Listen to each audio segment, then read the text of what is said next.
আসসালামু আলাইকুম ভিউয়ার্স, প্রতিদিনের মতো আজ আপনাদের সামনে আরেকটি নতুন রেসিপি নিয়ে হাজির হলাম।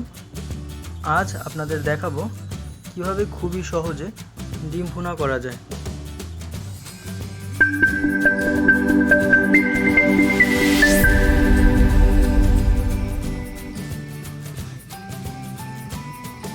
ডিম ভুনার জন্য যে যে উপকরণগুলো লাগবে সেগুলো আমরা নিয়ে নিলাম।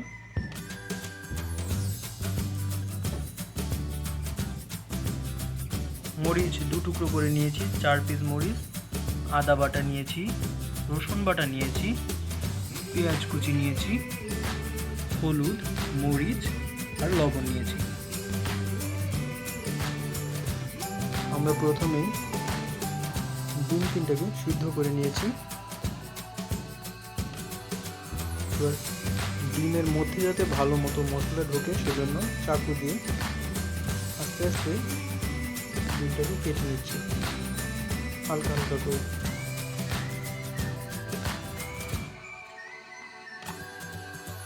ডিমগুলোর সাথে হলুদ আর মরিচ আর লবণ মাখিয়ে নিলাম। চলে আসলাম কিচেনে। এবার ফ্রাই প্যানে তেল দেব, বেশি করে দিয়ে নিলাম।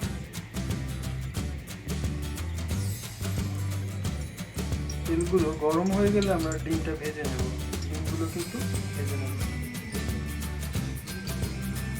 ডিমগুলোকে আমরা মাখানো ডিমগুলোকে আমরা গরম তেলে হালকা ভেজে নেব।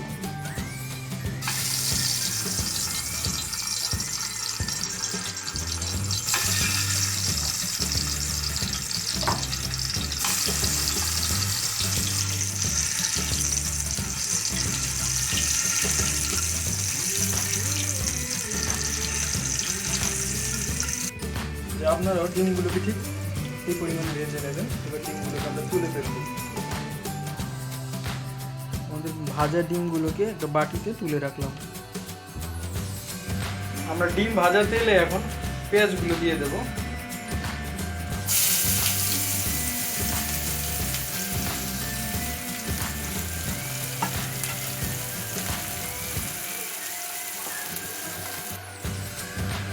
এখন গরম পেঁয়াজের মধ্যে আদা রসুনগুলো দিয়ে দেব।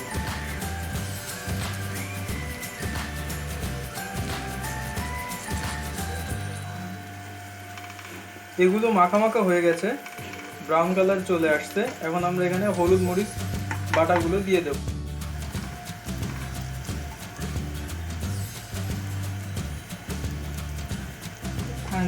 আমাদের হলুদ বাটা মরিচ বাটা দেওয়া শেষ। এখন মাখানো মশলাগুলোর মধ্যে আমরা একটু পানি দিয়ে ওগুলোকে ভালো করে সেদ্ধ করে নেব। ভালো মতো সেদ্ধ হওয়ার জন্য এখন মশলাগুলোকে ঢেকে দেব। এখন ঢাকনাটা তুলে এর মধ্যে আমরা কাঁচামরিচগুলোকে দিয়ে দেব।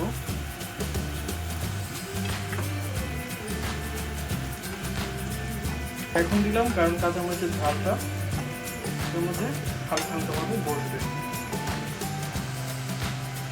আমাদের মেশানো মশলাগুলোর মধ্যে ডিম 3টা দিয়ে দিলাম। এখন ডিমগুলোকে পেস্টের সাথে ভালো মতো মাখিয়ে নেব। ডিমগুলোকে মশলার সাথে ভালো মতো মাখিয়ে নিলাম। এবার ঢাকনা দিয়ে জাস্ট ঢেকে দেব।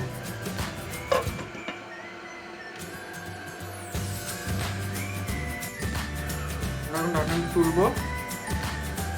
দেখতে পাচ্ছি আমাদের সুস্বাদু ডিম ভুনা কমপ্লিট হয়ে গেছে। আমাদের রান্না শেষ। আমরা এবার পরিবেশন করলাম। খুব অল্প সময়ে স্বল্প জিনিস দ্বারা আমরা ডিম ভুনা করে ফেললাম। আমাদের ভিডিওটি ভালো লেগে থাকলে আমাদের ভিডিওটি লাইক করুন, শেয়ার করুন আর কমেন্ট বক্সে আপনাদের গুরুত্বপূর্ণ মতামতটি জানিয়ে দিন। আর আপনি যদি আমাদের চ্যানেলে নতুন হয়ে থাকেন প্লিজ সাবস্ক্রাইব করে আমাদের পাশেই থাকুন। আসসালামু আলাইকুম, আল্লাহ হাফেজ।